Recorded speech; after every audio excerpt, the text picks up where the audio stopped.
welcome back again. I hope wherever you are, there's always a bit of sunshine and warmth, wherever that may be around the world for you. Thank you for joining me today in my space today of always being, try to encourage those words of keep being you.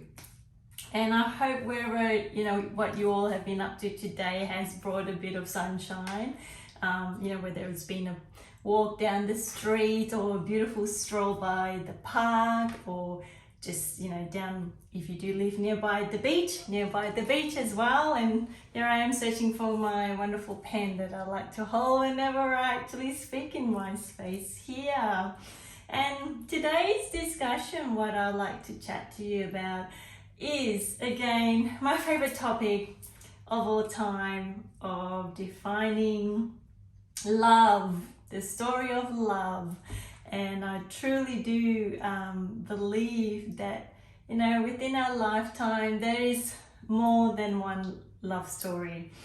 Love comes in many shapes and forms, as I've mentioned previously before. And to shake it all off, and in terms of whatever our previous conditioning is, whatever our previous programming is, love does come in all different types of forms as well.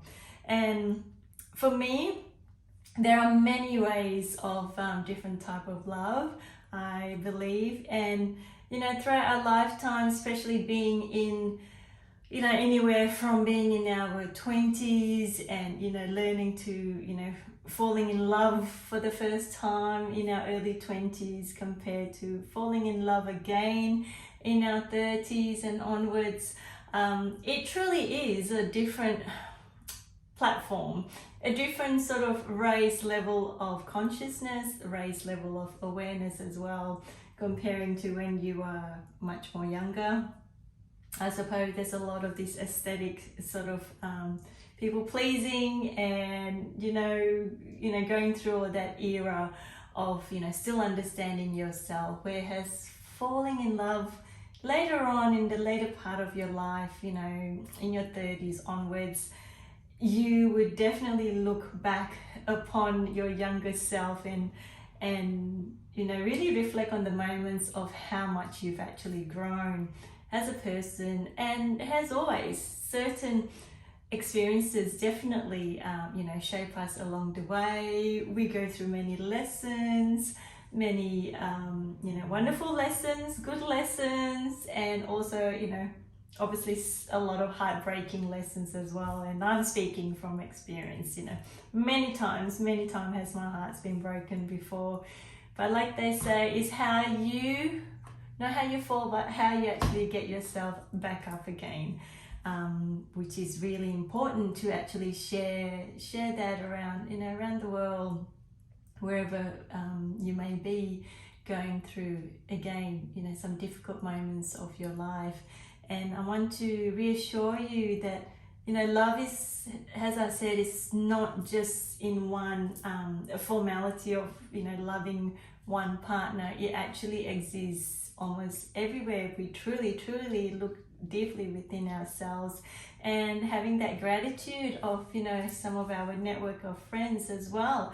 I do believe having a great network of friendship, and to know that when you are going through such difficult things, you do have someone that you may talk to. It may not necessarily be your family member that you confide to. It may be someone of different friends, someone that that you can actually trust with all of those vulnerability moments as well.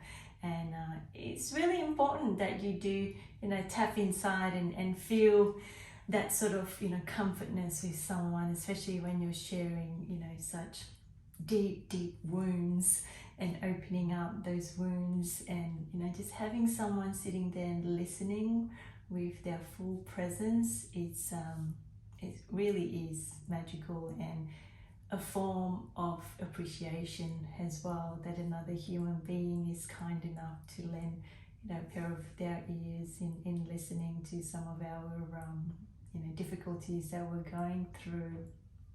And I often find that, you know, love, when we're in love when we are at a younger age, and especially, you know, when we're in love later on in our as we mature, you know, well beyond our 30s, that you really do need to, you know, you actually see things in a lot more of a different perspective. And, you know, sometimes what we thought that we won, you know, obviously aesthetically, you know, the nice sort of front facade, and until you get to know someone on the inside, the realness of someone comes out. Being much more of a mature person, when you come up to that maturity, you actually do say to yourself that no, I do not appreciate this, and this is not what I truly want. And, you know, therefore you could obviously make the call, you know, to not obviously pursue that particular pathway with that person.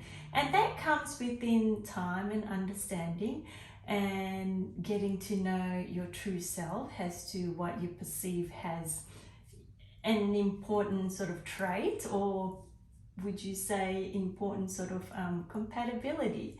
I say this because, you know, there's a lot of as I said before, different facades that you know, people may display or put on, and until you get to know them a little bit more better, you do find that, you know, what's really attractive for me is, you know, someone who's done a lot of their inner work, a lot of their inner self growth, a lot of their inner sort of, you know, conscious level being you know, looked at a lot more closely. Now, that doesn't mean the actual person has to be fully healed to be, you know, to have that great big tick of a box. You know, we are always, I believe, a forever student, in always being a work in progress as well. I know I am, for sure. You know, down that pathway, forever learning and getting to know yourself a lot better, and understanding and reconditioning as to, you know, all the different forms of different types of experiences we've gone through, and, you know, trying to build and focus yourself on becoming a better version of you. And when you do, you know, eventually, hopefully, you know, meet someone who can actually meet you at that level, it is a wonderful experience to actually share that sort of similar knowledge, and also connecting as well among similar earth tribes, similar community awareness at the same level as well. There's a real true admiration, I find, in obviously understanding that sort of level of awareness when you do find someone of that level. And as always, there's always different, I suppose, you know, people that we encounter that, you know, they may not always be on the same sort of, you know, platform level as us, but that doesn't mean that we look down towards upon them. We, you know, subconsciously are aware that everyone's on a different linear of, you know, timeline as well, and on what they're going through and how they're going through their spiritual growth. And I find that, you know, always when you are one of the greatest assets that you can actually give someone is being present in, you know, when you do have that one-on-one conversation, being fully mindfully and bodily present with the person in front of you, you know, when you are having that conversation. And that's one of the greatest gifts that you can actually give to someone.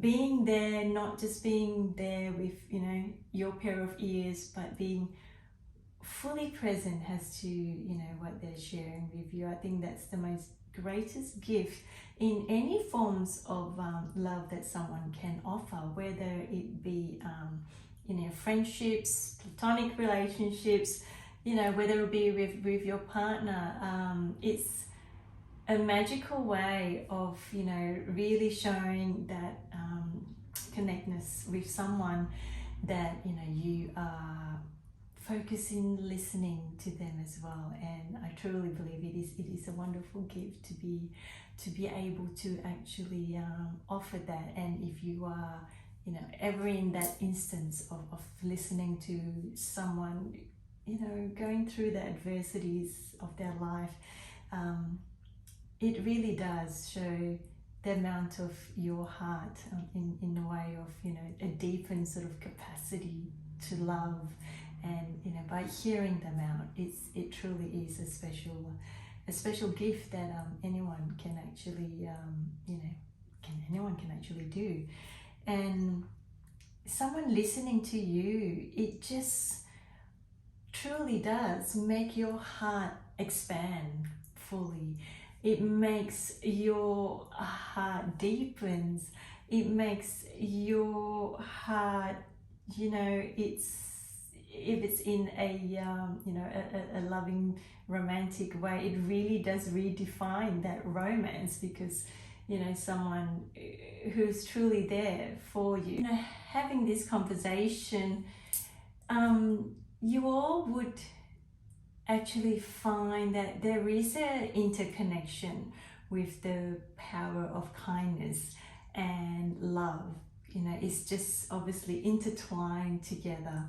And I really do find that, you know, both the power of kindness and love, it all exists all within us if we really, really look deeply within ourselves. And if we are truly on embarking of that journey of, you know, deepening our soul within, and our, you know, inner, you know, self voice that speaks to us, it truly is something that I truly believe in encouraging everyone to actually, you know, share with the world, because it really does speak volumes when we do have the kindness and also the love inside as well. Thank you, everyone. Thank you so much for sharing this space with me. I will be adding my, you know, always a piece of poetry piece at my Instagram account. I'll pop it up here at Varela for some of you who, you know, always like to have a peek at, you know, what I tend to write from my piece of my heart, my little love notes over there on Instagram as well. So thank you again for joining me, and have a beautiful day ahead, and I hope to reconnect with you very soon. Thank you all. Bye.